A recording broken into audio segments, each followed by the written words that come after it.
This is a poem by Harlem Renaissance man Robert Hayden. Gabriel, hanged for leading a rebellion of the enslaved. Black Gabriel, riding to the gallow tree. In this last hour, what do you see?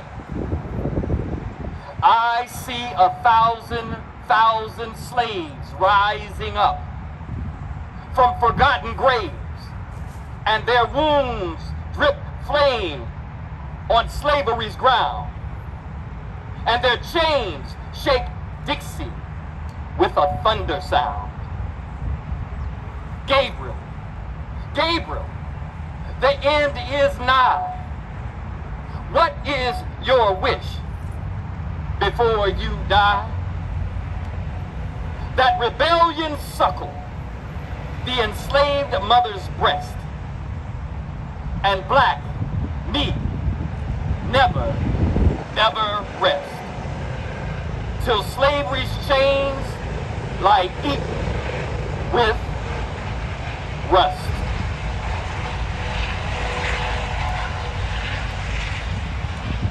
Good evening. My name is J. Ron Fleming, and this is my sister, Jareen. We are honored to say a few words today on behalf of the Descendants Council of Greater Richmond, Virginia. The Descendants Council came together in the fall of 2020 to be a voice for our ancestors buried in and around this region.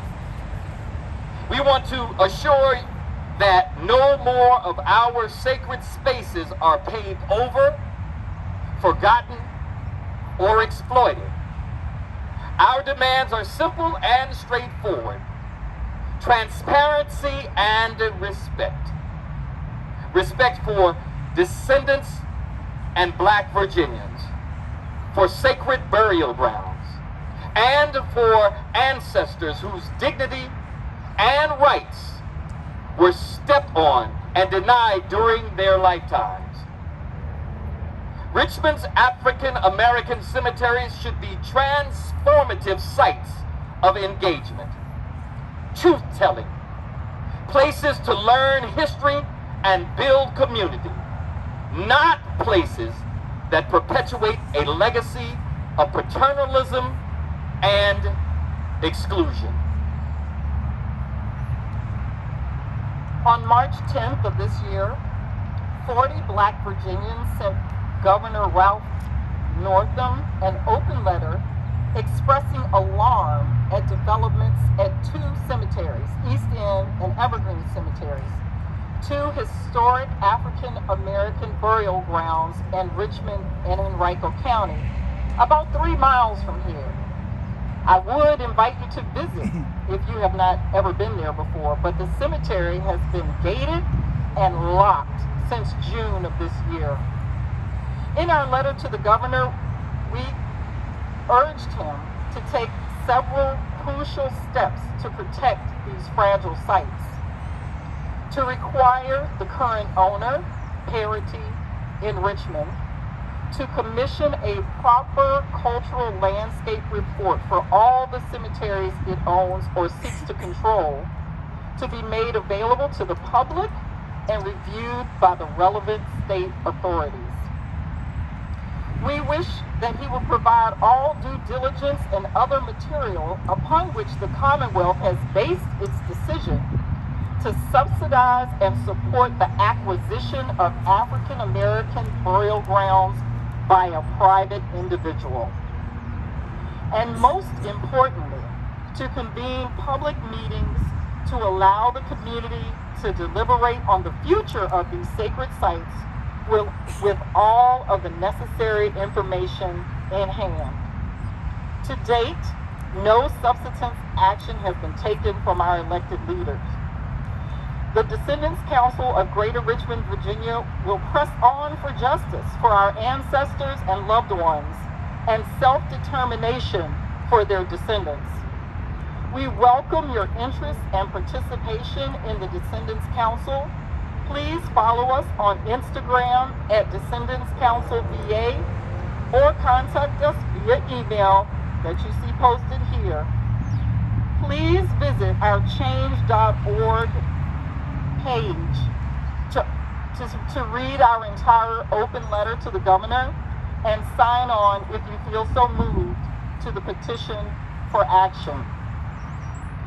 What we're doing here today is very historical, and I want to thank the defenders for all of the work that you've done over the years.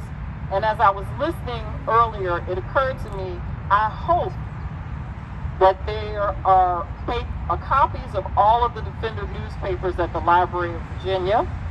And I would like to ask everyone who read a written statement to hand it in, because we need to archive what we're doing here. I know you're on it. I don't know what I'm saying, but anyway, I just felt moved to say that, to collect these pieces, because, you know, someday our descendants are going to want to know more about us and know what we did to rectify 500 years of injustice. I have to, before I step away, acknowledge the land of the Arahatak people, part of the original Confederacy, the Powhatan Confederacy, whose land was stolen prior to the building of Richmond, Virginia. The indigenous people of this land are still here. Thank you for being here. Thank you, and I welcome your interest in the Descendants Council of Greater Richmond, Virginia. I just want to say one more thing quickly.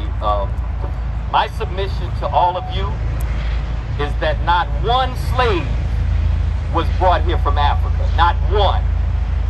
They were Africans who were enslaved. And in most of our conversations going forward, enslaved African describes the person rather than the condition.